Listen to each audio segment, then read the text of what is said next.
बिस्मिल्लाहिर्रहमानिर्रहीम, अस्सलाम वालेकुम। मैं हूं आपकी मेज़बान जिया खान, आज एक नए मेहमान के साथ एक नए इंट्रो के साथ आपके सामने दोबारा से हाजिर खिदमत हूं। आज हम मौजूद हैं एबटाबाद में शहजादा गुस्तासिफ खान साहब की रिहाइशगाह पर। ये हैं साबिक वज़ीर दाखिला और अपोजिशन लीडर जो रह चुके हैं, और ये तमाम पार्टीज़ के मुत्तफ़िका जो है अपोजिशन लीडर मुंतखब हुए। और बाकी मैं सर की तरफ आऊँगी। आज हम जो मेरे साथ इस टाइम पे तशरीफ़ फरमा हैं सर शहजादा अब्दुल्ला हारून, जो कि इनके फर्जंद हैं। Sir thank you for your time. के पहले तो बहुत शुक्रिया कि आपने हमारे लिए अपने आजकल की भागम दौड़ मसरूफियात में से टाइम निकाला। सर थोड़ा सा अपने बारे में भी बताइएगा, और इसके लिए तो स्पेशल थैंक्स बनता है क्योंकि इस टाइम पे पार्टी से रिलेटेड जो कैंपेन चल रही है उसमें आपकी मसरूफियात बहुत ज़्यादा हैं। और क्या कहना चाहेंगे अपनी पार्टी से रिलेटेड, वालिद साहब की मसरूफियात से रिलेटेड, और किस किस एरिया में इस टाइम पे कैंपेन को लीड कर रहे हैं सर? सबसे पहले थैंक यू वेरी मच जो आपने मुझे मदऊ किया इस प्रोग्राम में। और मेरे वालिद साहब कंटेस्ट कर रहे हैं नवाज शरीफ के मुकाबले में NA-15 से इलेक्शन, तो मैं कैंपेन को लीड कर रहा हूँ। बस ये जैसे कि आपने बताया कि हमारी काफ़ी मसरूफियात हैं क्योंकि ये बहुत बड़ा हलका है। जी जी बिल्कुल। इस हलके में तोरघर, अगरोर, पखल, तनाउल, ये तीनों एरियाज़ हैं। इनकी बाउंड्री जाके बुनैर के साथ लगती है, तो इसलिए इतना बड़ा एरिया जो है वो उसकी फुलफिलमेंट करना, हर जगह पूरा होना, ये बहुत ज़्यादा मेरे ख्याल से हेक्टिक हो जाता है। एग्जैक्टली। लेकिन फिर भी लकीली आपको टाइम मिल गया और मुझे भी टाइम मिल गया। इसके लिए तो मैं आपका स्पेशल थैंक्स कहना चाहूँगी। मैं समझ सकती हूँ कि इस टाइम पे आपकी मसरूफियात बहुत ज़्यादा हैं। सर मज़ीद बातों की तरफ बढ़ते हुए चलेंगे, तो इस टाइम पे आप मुझे ये बताइएगा कि सर गुस्तासिफ साहब की क्या मसरूफियात चल रही हैं इस टाइम, कहाँ पर मौजूद है, क्या कर रहे हैं? बहुत हाईलाइटेड ना भी हो सर, इतना बता दीजिएगा कि कहाँ पाए जा रहे हैं आजकल, क्या मसरूफियात संभाल रहे हैं वो? बस इस तरीके से हो रहा है कि हम दोनों ने एरियाज डिस्ट्रीब्यूट किए हुए हैं, क्योंकि मैंने जैसे आपको पहले बताया कि हल्का बहुत बड़ा है। जी जी एग्जैक्टली। तो ये है कि हम आपस में डिस्ट्रीब्यूट करके, एरिया डिवाइड करके मीटिंग्स का और जलसों का कोलैबोरेशन बना के कर रहे हैं, क्योंकि हम उसके बगैर तो ये इम्पॉसिबल था। फिर साथ मेरे चचा हैं शहजादा काशिफ खान, वो भी एक एरिया संभाले हुए हैं। जी जी। वो भी वहाँ ये मीटिंग्स और ये बाकी एक्टिविटीज़ को लीड कर रहे हैं। ठीक है। तो इस तरह और मेरा एक और भाई है, चचा का बेटा है शहजादा उमर, वो भी कर रहा है, और भाई भी हैं शहजादा सिकंदर। जी सर, ये मसरूफियात तो हम सारे भाई फैल चुके हैं पूरे ऐसे ही है, ऐसे ही है। जब आप चेन टू चेन और बीइंग एज अ बंद मुट्ठी काम करते हैं तो फिर ये चीज़ें आती रहती हैं। सर मैं समझ सकती हूँ ये अपकमिंग इलेक्शंस 2024 एक नया इनकलाब, अजीब किस्म का सामान लेकर आ रहे हैं। जी। क्या समझते हैं कि आपकी पार्टी को इन इलेक्शंस में वो हक दिया जा रहा है? देखिए सबसे पहले तो बात करेंगे आपके इंतखाबी निशान के बारे में। सर अब टॉप स्टोरी रही है, पिछले दिनों भी, इन दिनों भी डिस्कस की जा रही है। जी जी। बल्ले का निशान छीन लेना और गारंटी दे देना, क्या कहना चाहेंगे इसके बारे में? देखिए ये राइट है क्या, ये ले लिया गया और फिर दोबारा दे दिया गया, इस तरह की बातें आती रही सामने? एक तो ये जैसा कि आपको पता है, आप जर्नलिज्म से रिलेटेड हैं, मीडिया से रिलेटेड हैं, तो आपको खबरें मुझसे ज़्यादा मिलती रहती हैं। तो बिल्कुल हक तो नहीं दिया जा रहा जो कि हक मिलना चाहिए था। हर एक को ये हक होना चाहिए कि ये दो पार्टीज आपस में अगर कंटेस्ट करती हैं इलेक्शन, तो एक को भी कैंपेन लीड करने का हक होना चाहिए, दूसरे को भी।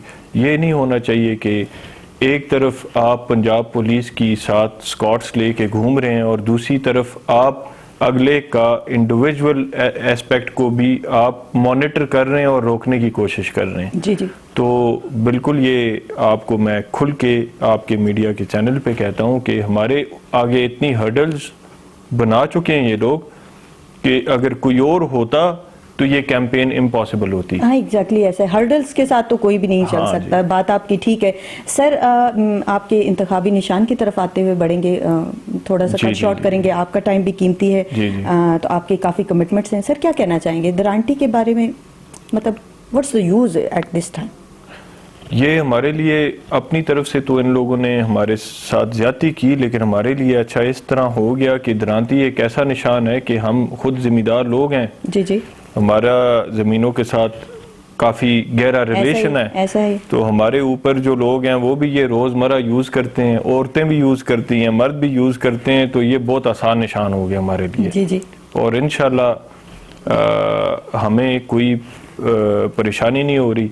हर घर में एक दरांती पड़ी हुई है और हमें सिर्फ ये समझाना पड़ रहा है कि इसी दरांती पे आपने मोहर लगानी है। Sir hopefully sir fan following of course ये एक ऐसा नुक्ता है। मैंने जब पीटीआई की हुकूमत आई थी तो उस टाइम भी देखा हमारी एक ह्यूज फैन फॉलोइंग थी। मुझे लगता है कि अभी भी, और आपको भी ये लगता है कि fan following is still there, क्या कहना चाहेंगे इस बारे में?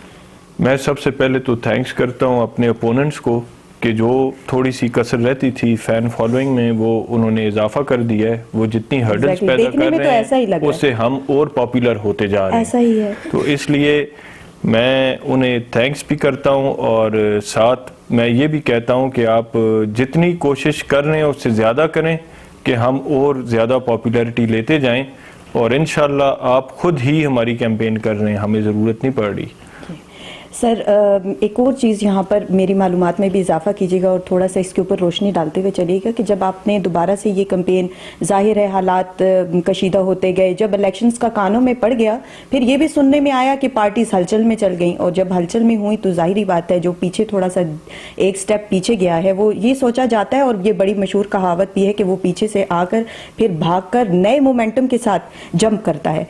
तो ये समझते हैं आप, या यहाँ पर कुछ चीज़ ऐड करेंगे मेरी इन्फॉर्मेशन के लिए कि जब आपने ये कैंपेन स्टार्ट की, और पहले तो ये बताइए कि मियां साहब के अगेंस्ट में इलेक्शन लड़ने का फैसला या करवाने का फैसला ये आपका अपना जाती है या फिर पार्टी की इस पे बामी मुशावरत थी?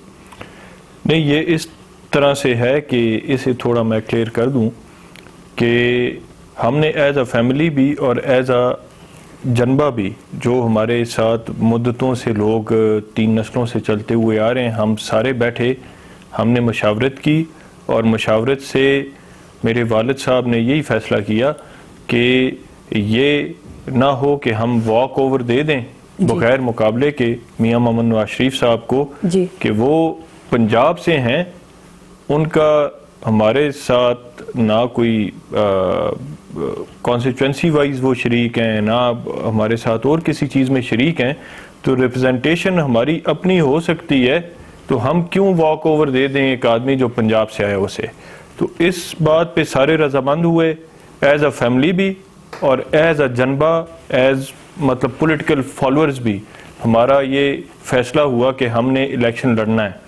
उसके बाद चूंकि पीटीआई के पास कोई कैंडिडेट नहीं था, और दूसरी ये बात है कि हमारी भी अपना जो मेंटालिटी है, हमारी अपना जो आइडियोलॉजी है वो पीटीआई के साथ मैच करती है। जी जी, ऐसे ही। तो इस तरह पार्टी और हमारे अंदर इस बात का रजामंदी से फैसला हुआ, फिर हमने जो है पार्टी के थ्रू इलेक्शन लड़ने का फैसला कर दिया। सर दैट्स ग्रेट, और मेरी विशेस और गुड लक साहब के साथ हैं इंशाल्लाह। ये चीज़ें देखें, जब हम एक मकसद के लिए निकलते हैं तो हर्डल्स तो आते ही हैं। मुझे ये बताते हुए चलिएगा कि प्लीज़ जब आपने ये चीज़ें स्टार्ट की और कैंपेन स्टार्ट हुई तो किस किस्म की मुश्किलात आपको फेस करना पड़ी और फेस करना पड़ रही हैं, और आप समझते हैं कि वो आगे भी फेस करते रहेंगे? जी, एक चीज़ हमसे मिस होगी, वो मैं ऐड करना चाहूँगा। जी सर प्लीज। कि जब हमने फैसला किया पार्टी का मियां मोहम्मद नवाज शरीफ साहब के अगेंस्ट इलेक्शन का, तो हमें ऑफर्स भी हुई बहुत बड़ी बड़ी।